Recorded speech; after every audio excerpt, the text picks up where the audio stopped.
आज की कक्षा में आप सबका स्वागत है। आज हम लोग पढ़ेंगे सुप्रभातम संस्कृत पाठमाला क्लास 6 का 19वां पाठ।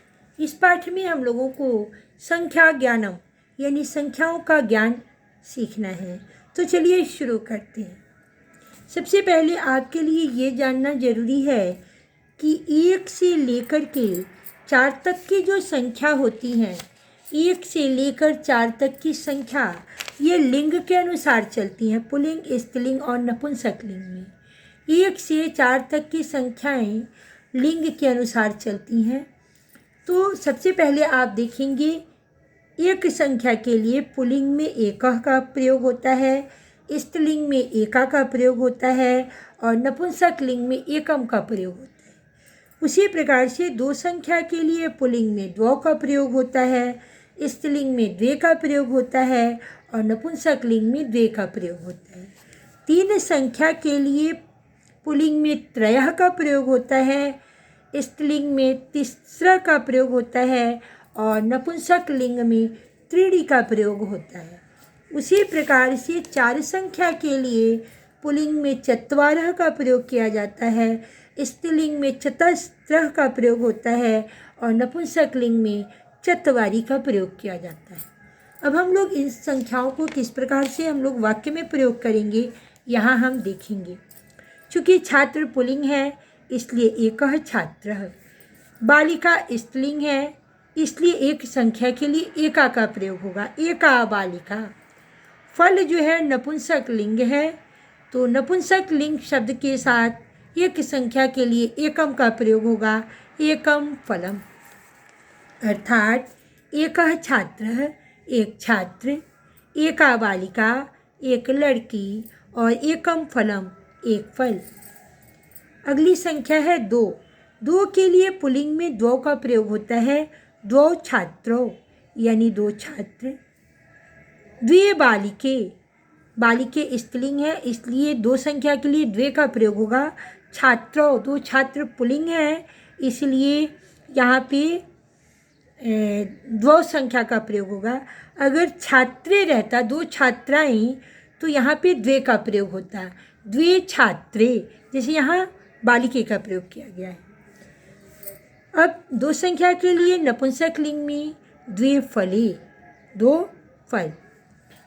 3 संख्या के लिए पुल्लिंग में त्रयः छात्राः 3 छात्र, तिस्रः बालिका 3 बालिकाएं 3 लड़कियां और त्रीणि फलानि 3 फल। 4 संख्या के लिए चत्वारः वानरः 4 बंदर, चतस्रः मालाः 4 मालाएं, चत्वारि मित्राणि 4 मित्र।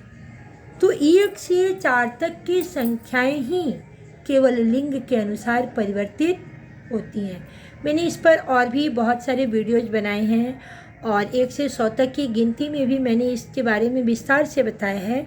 आपको अगर थोड़ा सा कहीं कन्फ्यूजन हो तो आप वो सारे वीडियो देख करके अपने कन्फ्यूजन को दूर कर सकते हैं। अब हम 5 से आगे की संख्याओं को देखेंगे। 5 के लिए पंच का प्रयोग होता है, 6 के लिए षट का, 7 के लिए सप्त, 8 के लिए अष्ट, 9 के लिए नव, 10 के लिए 10, 11 के लिए एकादश, 12 के लिए द्वादश, 13 के लिए त्रयोदश, 14 के लिए चतुर्दश, 15 के लिए पंचदश, 16 के लिए षोडश, 17 के लिए सप्तदश, 18 के लिए अष्टादश, 19 के लिए नवदश और 20 के लिए विंशति का प्रयोग होता है। अब इन शब्दों का किस प्रकार से प्रयोग होगा पहले हम देख लेते हैं 5 से लेके 20 तक की संख्याओं को। पंच अश्वाः, पंच अश्वाः या पंच बालिकाः, स्त्रीलिंग पुल्लिंग नपुंसकलिंग, पंच फलानि, तीनों में पंच संख्या का प्रयोग होगा 5 संख्या के लिए, क्योंकि यहाँ से जो संख्याएं होंगी वो तीनों लिंगों में समान होंगी। केवल 1 से 4 तक की संख्याओं को ही छात्रों को लिंग के अनुसार परिवर्तित करना पड़ता है या करना अनिवार्य होता है। 5 से लेकर के बाकी जितनी भी संख्याएं हैं वो सभी लिंगों में वो समान होती हैं। तो पंच अश्वाह 5 घोड़े, 6 कंदुकानी 6 गेंदे, 7 मीना 7 मछलियाँ, 8 वर्तिका 8 बत्तख, 9 कलिका 9 कलियाएँ, 10 पत्राणी 10 पत्र, 11 आम्राणी 11 आम, 12 कपोताः 12 कबूतर, 13 शस्का 13 खरगोश, 14 शुकाः 14 तोते, 15 खटवा 15 खटिया, 16 दांडमानी 16 अनार, 17 दीपा 17 दिया, 18 पुष्पाणि 18 पुष्पाणि, 18 फूल, 19 कलमानि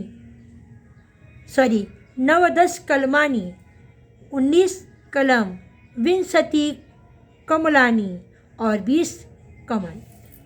इसके बाद आप देखेंगे 30 संख्या के लिए 63 का, 40 संख्या के लिए 44 का, 50 संख्या के लिए 50 का, 60 के लिए 60 का, 70 के लिए 70 का, 80 के लिए 80 का, 90 के लिए 90 का और 100 के लिए शतम का प्रयोग होता है। 500 के लिए पंचशतम और 1000 के लिए सहस्त्रम का प्रयोग होता है। अब हम लोग इस पाठ के अभ्यास को देखेंगे। तो हमारा पहला प्रश्न है, शुद्धम उच्चारणम कुरुत, शुद्ध उच्चारण करें। द्वौ, द्वे, तिस्रः, त्रीणि, चत्वारः, चतस्रः, चत्वारि, नव, एकादश, षोडश, एकोनविंशतिः, एकोनत्रिंशत्, चत्वारिंशत्, पञ्चाशत्, सप्ततिः। अब चिंतयित्वा वदत्, सोच कर बोलें। 1 से 20 तक की संख्या को संस्कृत में बोलना है। छात्र आप यहाँ से इसकी मदद से बोलेंगे। एकः, द्वौ, एकः, द्वि, त्रि, चतुरः, पञ्चः, षष्ठः, सप्त, अष्ट, नव, दश, एकादश, द्वादश, त्रयोदश, चतुर्दश, पञ्चदश, षोडश, सप्तदश, अष्टादश, नवदश, विंशति। अब 10 के लिए 10 का प्रयोग होता है, 20 के लिए विंशति का प्रयोग होता है, 30 के लिए 63, 40 के लिए चत्वारिंशत् और 50 के लिए 50 का प्रयोग होता है। आप इसे याद कर लेंगे, आपके लिए फ़ायदेमंद रहेगा। और ये जो संख्यावाचक शब्द है प्राय सभी कक्षाओं में पूछा जाता है, 9th 10th में भी पूछा जाता है, फिर कंपटीशन के एग्ज़ाम में भी पूछा जाता है। तो अगर आप अभी याद कर लेंगे तो आपके लिए आगे चल के भी फ़ायदेमंद होगा। उचित संख्या शब्द है रिक्त स्थानानि पूर्यत, उचित संख्या शब्दों की सहायता से रिक्त स्थानों की पूर्ति करनी है। वेदाः सन्ति, वेद हैं। अब आप यहाँ ये देखेंगे कि वेदाः जो है बहुवचन है और आपको यहाँ चत्वारः, चत्वारि और चतस्रः 4 संख्याओं के बारे में दिया गया है। तो यहाँ पे आपको लिंग को ध्यान में रखते हुए रिक्त स्थानों की पूर्ति करनी है। तो यहाँ पे होगा चत्वारः, वेदाः सन्ति, वेदाः चत्वारः सन्ति। सप्ताहे, सप्ताह में, दिवसाः भवन्ति, दिवस होते हैं। अब सप्ताहे, सप्ताह में कितने दिन होते हैं? सप्त, षष्ठ और पंच। तो सप्त, षष्ठ और पंच 4 से अधिक संख्याएं हैं, लेकिन एक सप्ताह में 7 दिन होते हैं, इसलिए सप्त आपका यहाँ पे सप्त भरा जाएगा। लते सतह, लते आप देख रहे हैं स्त्रीलिंग का द्विवचन है। तो स्त्रीलिंग के द्विवचन के लिए आपको यहाँ पे जो शब्द दिया गया है द्वौ, द्वि और द्वा, तो द्वौ पुल्लिंग में प्रयोग होता है, द्वा होता ही नहीं है। द्वे शब्द का प्रयोग यहाँ होगा। लते द्वे सतह। बालिकाः सन्ति, बालिकाएं हैं। यहाँ पे 3 संख्या के लिए दिया गया है तिस्त्रः, त्रयः और त्रीणि। बालिका जो है स्त्रीलिंग शब्द है, तो स्त्रीलिंग में 3 संख्या के लिए तिस्त्रः का प्रयोग किया जाता है, इसलिए आपका यहाँ पे होगा क्या, तिस्रः।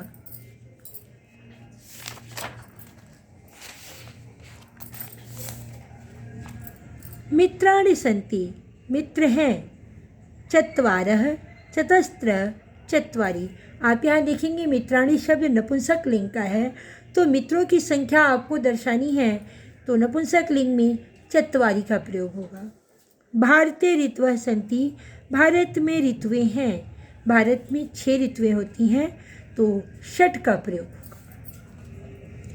उचित संख्या पदे मेलनम कुरुते, उचित संख्या पद से आपको मैच करना है। चत्वारः 4 से मिलाएंगे, नवः 9 से मिलाएंगे, अष्टादश 18 से मिलाएंगे, षोडश 16 से, एकादश 11 से, विंशतिः 20, नवदश 19, पंच 5। इस प्रकार से हम इन संख्याओं को मिला देंगे। अगला जो प्रश्न है क्वेश्चन नंबर 3 में, कोष्टके प्रदत्तायाः संख्यायाः उचितेन शब्दरूपेण रिक्त स्थानानि पूरयेत्। कोष्ठ में दिए गए संख्याओं से के उचित रूप से, संख्याओं के उचित रूप से आपको रिक्त स्थानों की पूर्ति करनी है। अब यहाँ देखेंगे बालकः मोदको यक्षति, बालक लड्डू चाहता है। मोदकों का मतलब होता है 2 लड्डू। अब यहाँ आपको 2 संख्या दर्शाना है, 2 संख्या दर्शाना है। मोदकों पुल्लिंग का द्विवचन है, तो यहाँ पे आपको होगा क्या, द्वौ। भक्ताः मालाः आनयन्ति, भक्त मालाएं लाते हैं, कितना, 4। अब माला जो है स्त्रीलिंग शब्द है, माला स्त्रीलिंग शब्द है, इसलिए आपको यहाँ पे चतस्त्र का प्रयोग होगा, चतस्त्र। अगला प्रश्न है, सरोवरे कमलानि विकसन्ति, सरोवर में कमल खिलते हैं 15 संख्या के लिए। तो आपको पता है कि 4 से बाद की जो संख्याएं होती हैं वो लिंग के अनुसार परिवर्तित नहीं होती हैं, इसलिए पंचदश। पाचकः भोजनम पचति, एक संख्या के लिए 5 का पुल्लिंग है, एक वचन है, तो एक संख्या के लिए क्या होगा, एकः पाचकः भोजनम पचति, एक रसोइया भोजन पकाता है। वने मयूराः नृत्यन्ति, अब मयूराः कितने हैं, तो 3 संख्या के लिए आपको यहाँ पे संख्यावाचक शब्द का प्रयोग करना है। मयूराः पुल्लिंग शब्द है, इसलिए 3 के लिए त्रयः का प्रयोग होगा। वने त्रयः मयूराः नृत्यन्ति। विद्यालये अध्यापिका सन्ति, विद्यालय में अध्यापक हैं। 20 संख्या के लिए आपको यहाँ पे संख्यावाचक शब्द प्रयुक्त करना है, यानी विंशतिः, 20 अध्यापक हैं। निम्नलिखित संख्या शब्दान संस्कृते लिखत, निम्नलिखित संख्या शब्दों को संस्कृत में लिखना है। क में 8 के लिए अष्ट का प्रयोग होगा। ख में 11 के लिए एकादश, 5, पंच 13, त्रयोदश 14, चतुर्दश 17, सप्तदश 9, 9th के लिए 9 का प्रयोग होगा। 19 एकोनविंशतिः, 16 षोडश। निम्नलिखित क्वेश्चन नंबर 5 में निम्नलिखित शब्दानाम संस्कृत पदानि लिखत, निम्नलिखित शब्दों के लिए संस्कृत शब्द देना है। 5 घोड़े, पंच अश्वाः, 2 फूल 2 पुष्पे, 4 महिलाएं, चतस्र महिला, 10 घड़े, 10 घटानि, 3 काल, त्रयः कालः, काल पुल्लिंग शब्द है। 5 पांडव, पंच पांडवः। अधोलिखित विकल्पेभ्यः उचितम उत्तरम चिनोत, नीचे लिखे गए विकल्प से उचित उत्तर चुनना है।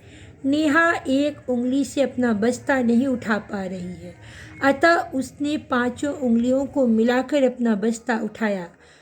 इससे आपको क्या सीख मिली? अनेकता में ताकत होती है, एकता में ताकत होती है, हमें बलवान बनना चाहिए, या इनमें से कोई नहीं। एक उंगली से नेहा बस्ता उठाना चाह रही थी, लेकिन उससे बस्ता नहीं उठा। उसने जब अपनी सारी उंगलियों को मिला दिया, यानी सारी उंगलियां जब मिल गईं, एक हो गईं, तो उससे बस्ता आसानी से उठ गया। अर्थात एकता में ताकत होती है। बहुत सारे बच्चे रचनात्मक अभ्यास के लिए कहते हैं, तो अब हम इसे भी देख लेते हैं। चित्राणि दृष्ट्वा संख्यापदे रिक्तस्थानानि पूरयेत्। चित्र को देख करके संख्या भरना है। गजाः सन्ति, हाथी हैं, तो इस चित्र में 3 हाथी की संख्या दिखाई जा रही है, और गजाः जो है बहुवचन है, पुल्लिंग है, इसलिए त्रयः गजाः सन्ति। वृक्षाः सन्ति, वृक्षा बहुवचन है और पुल्लिंग है, चत्वारः।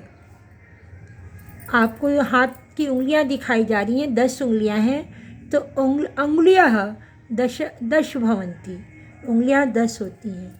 एक श्वासेन संख्या कथनम, एक श्वास में संख्या कहना है।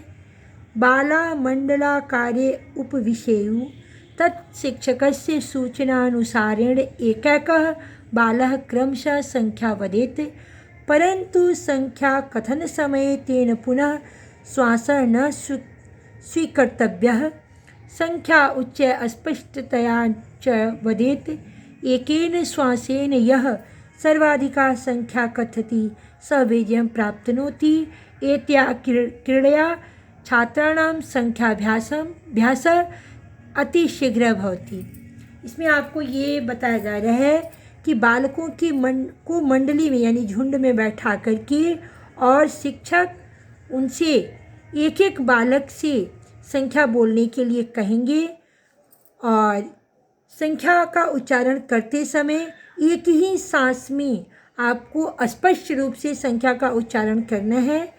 और जो छात्र ऐसा कर लेंगे, यानी एक सांस में संख्या का उच्चारण कर लेंगे, वो विजयी होंगे। तो इस प्रकार से इस खेल के द्वारा छात्रों में संख्या का अभ्यास आप अतिशीघ्र करा सकते हैं, या इस खेल के द्वारा संख्या का अभ्यास जो है बहुत ही शीघ्र होता है। तो अध्यापक गण ऐसा करके बच्चों में संख्याओं का अभ्यास करा सकते हैं। मुझे उम्मीद है कि आपको ये पाठ समझ में आ गया होगा। अगर आपको ये पाठ समझ में आ गया हो तो आप अपने विचार कमेंट के द्वारा हमें सूचित करेंगे, और इस चैनल को सब्सक्राइब करेंगे, वीडियो को लाइक करेंगे, ज़्यादा से ज़्यादा लोगों में शेयर करेंगे, और बेल आइकन प्रेस करेंगे, ताकि जब मैं अगला वीडियो अपलोड करूं तो उसका नोटिफिकेशन आप तक सबसे पहले पहुंचे। धन्यवाद।